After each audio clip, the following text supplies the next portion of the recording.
Mike Pompeo dice que el canciller Marcelo Ebrard pidió a Estados Unidos, y específicamente a Pompeo, ocultar que el gobierno mexicano había aceptado el programa Quédate en México. Y tú eras en ese momento Yo era la embajadora designada, porque la aceptación de Ebrard de ese programa fue antes de que tomara posesión López Obrador. Fue el 15 de noviembre del 2018 en un encuentro en un hotel en Houston con Mike Pompeo y con Kirstjen Nielsen. Entonces, él lo había aceptado y lo manejó siempre como una decisión unilateral de Estados Unidos. A ver, pero es una cosa así. Ver, claro. ¿Tú te acuerdas, Juan? A ver, pero déjame, a propósito de lo que está platicando ahorita Marta en el tema de migratorio, por ejemplo, y aprovechando que está ella ahí, porque hay un tema, Marta, que tuvo mucho impacto en México cuando fue publicado el libro de Mike Pompeo. Sí. Donde se dice ahí, o Mike Pompeo dice que el canciller Marcelo Ebrard pidió a Estados Unidos, y específicamente a Pompeo, ocultar que el gobierno mexicano había aceptado el programa Quédate en México.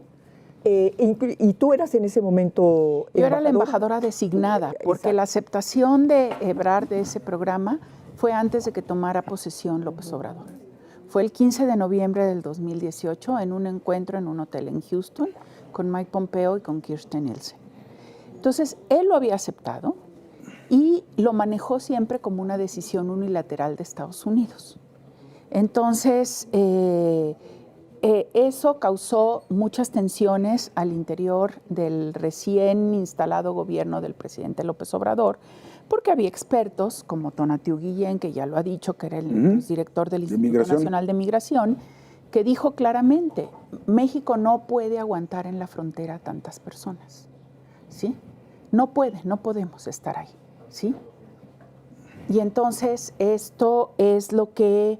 esto ha tenido consecuencias. Claro que ha tenido consecuencias. Yo creo que ahí empezó el desastre que acaba de culminar en el incendio de la estación provisional de Ciudad Juárez. Esa crisis humanitaria. ¿Por qué? Porque fue una crisis humanitaria en que el gobierno de México aceptó que nos retornaran para empezar, para esperar sus procesos de asilo en México. No, desde antes. Más los 30,000 son ahora de Cuba, Nicaragua y Venezuela, que es un Quédate en México nuevo. Sí. Y que después se agudizó con la instrumentación del llamado Título 42 que utilizó Trump para expulsar por razones sanitarias a todo el que cruzara la frontera irregularmente.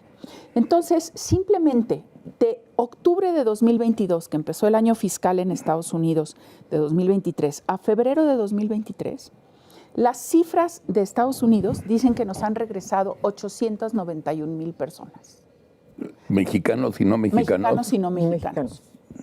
Fíjate, 891,000 personas. Es un mundo. Vamos a suponer que el 30% de esos regresos son regresos repetidos, porque hay muchas personas que tratan de cruzar varias veces y al no tener un juicio de deportación son retornados. De esos 891,000, cerca de 280,000 los regresó a Estados Unidos a través del paso a Ciudad Juárez. Eso te explica la saturación de Ciudad Juárez, la desesperación del alcalde, de todo. Y no había albergues. Y Maru está histérica. Y entonces, histérica. Claro, pues tiene un problema. Entonces tienes un problema y es un problema agudizado en que no se ha combatido a las bandas de tráfico ilícito de personas. Además. Porque ya están cada vez más claros los testimonios de cómo se extorsionaban a los que estaban en la estación provisional. En esta estación migratoria. La estación migratoria. Entonces, esta tragedia humanitaria comenzó con la aceptación del Quédate en México. Fíjate, nada más. Oye, y a propósito, en noviembre del 2018. Justo cuando se produjo este incendio ahí en este refugio, en esta estación migratoria de Ciudad Juárez. ¡Qué horror! La respuesta y la reacción de los funcionarios del gobierno mexicano, pues te acordarás, fue que el secretario de Gobernación responsabilizó al secretario de Relaciones Exteriores de alguna manera. Pero dime, a ver, para que entendamos, ¿qué responsabilidad tiene la Secretaría de Relaciones Exteriores en el tema migratorio? Mira, por ley el tema migratorio le compete a la Secretaría de Gobernación. Claro, es lo que vimos en este programa. El INAMI depende de la Secretaría de Gobernación. A la Secretaría de Relaciones Exteriores le compete la situación de los mexicanos en Estados Unidos y a los que deportan. Es decir, históricamente nosotros entrenamos a nuestros cónsules a que no acepten que deporten a México a ciudadanos no mexicanos. Y hay muchas maneras de entrenarlos, entre otras, le dices, a ver, tú, ¿de dónde vienes? Pues yo vengo. Es que ya ahorita viene por mí el helicóptero, entonces está dando vueltas. Yo vengo de Michoacán. Sí. Ah, sí, vienes de Michoacán. A ver, pues cántame Caminos de Michoacán. ¿Sí? O así, o sea, hay muchas maneras de... O dime qué hay en la plaza del Zócalo de Michoacán. ¿Qué pasó justamente y qué es lo que dijo Adán Augusto, que también tiene parte de razón? Cuando se viene esta negociación del Quédate en México y que había tantas tensiones al interior del gobierno mexicano, porque había personas que pensábamos que México no iba a aguantar esta presión, entonces el presidente dice que Ebrard se encargue de la negociación. De hecho, el primer viaje para hablar con las autoridades del Departamento de Seguridad Interior en Washington lo encabeza Olga Sánchez Cordero y después la bajan, ¿sí? Entonces, para darle cobertura jurídica a Marcelo Ebrard de lo que estaba haciendo, crean la Comisión Intersecretarial de Migración por decreto y que preside Relaciones Exteriores. Sí. Lo que pasa es que pues un decreto no puede ir por encima de la ley. Jurídicamente nunca una comisión intersecretarial, un decreto presidencial no puede ir por encima de una ley del Congreso. Pero fue concebido ese decreto para darle protección jurídica a Ebrard. Es correcto. Entonces, en ese sentido, Adán Augusto tiene parte de razón, el secretario de Gobernación.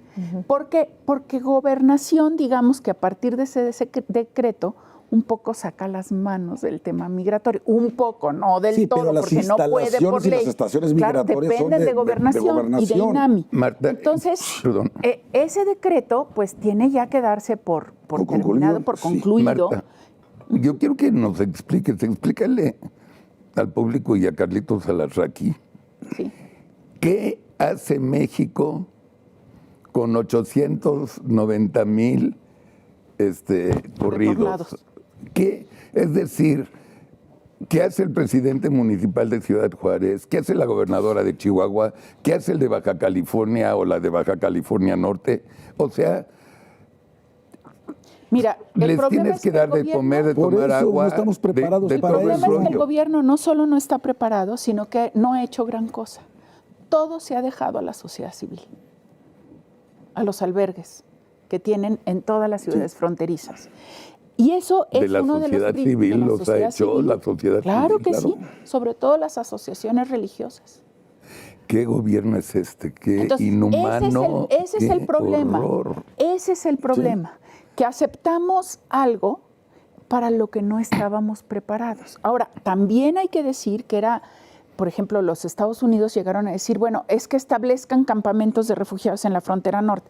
No, si establecemos campamentos de refugiados, México se vuelve un imán. Claro. Y ya nos llega no solo de Centroamérica y todo, sino de todas partes. Claro. Bueno, de hecho es lo que está ocurriendo, están ya llegando de otros países. Desde siempre, ¿no? O sea, estaban llegando de Camerún, por ejemplo, y decían los americanos, es que no entendemos por qué llegan de Camerún. Les digo, a ver, ¿qué no han leído los informes de su embajada en Camerún? Claro. Camerún está en una guerra civil entre los francófonos y los anglófonos. Pues claro que está saliendo gente de Camerún. Y se ven para ahora, claro que está habiendo mucho tráfico ilícito de personas. Muchísimo. Entonces, eso es lo que hay que parar, el tráfico ilícito. Y dime una cosa, y ese tráfico ilícito de personas, ¿me van a decir que no se enteran nuestras autoridades que está atravesando un tráiler repleto de migrantes? Javier, con la desgraciadamente no solo se enteran, sino que cobran. Son parte.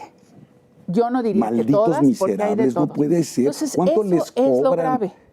Entonces es urgente que regresen las atribuciones legales que ya tiene, pero el control de la política migratoria a gobernación y que hay una transformación. Ahora, esto que se está proponiendo de desaparecer el INAMI y tener una comisión intersecretarial presidida por el padre Solalinde. Pero le pones al padre. Yo creo que va a ser peor, porque si ya de por sí no puede ser. No puede imagínate, ya estaban diluidas las responsabilidades entre gobernación, relaciones de mal.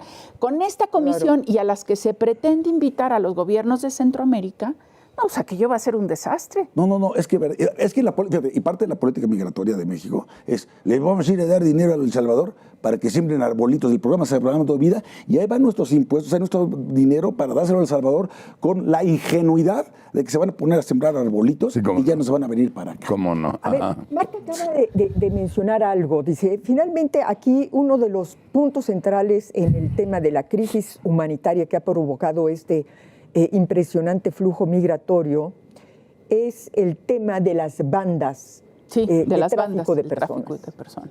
A ver, una de las grandes quejas por parte de los senadores republicanos, Marta, incluso por parte del exsecretario o del exprocurador norteamericano, William Barr, ha sido que a López Obrador no le interesa el desmembramiento de los cárteles. Finalmente, detrás de esta queja que hay respecto al tráfico de fentanilo, porque lo que hay en el fondo en realidad es la falta de voluntad o de acción o de estrategia para desarticular a la delincuencia organizada. Sí. ¿Tú lo ves así también? Yo lo veo así también. Y yo creo que justamente lo que México no termina de asumir es que el crimen organizado, la delincuencia organizada que está metida en tráfico de drogas, fentanilo, tráfico de personas, tráfico de armas, tráfico de dinero y crecientemente en México en extorsión y derecho de piso, es también una amenaza a la seguridad nacional y la seguridad pública de México. Claro. Y que entonces debemos combatirlo no porque Estados Unidos nos los exija, sino porque si no, el Estado mexicano pierde control territorial. Por supuesto. Y pierde la implantación del Estado de Derecho. Si no entendemos eso, estamos perdidos. Entonces, la cooperación bilateral se debe basar, sí, en la defensa del interés nacional, y creo que el interés nacional de México está en reconocer que el crimen organizado es ya una amenaza a la seguridad pública, a la seguridad humana y a la seguridad nacional de México y de los mexicanos. A ver, ¿cuáles son las dos principales tareas de un Estado moderno en el mundo? La seguridad pública y el cobro de impuestos para hacer bienes públicos. ¿Ok? ¿Qué es lo que está haciendo el crimen organizado? Ellos son los que mandan y ellos a través de la extorsión y el cobro de derechos de piso, etcétera, son los que están cobrando un impuesto alternativo. Y además son los que llevan a los presos. Por eso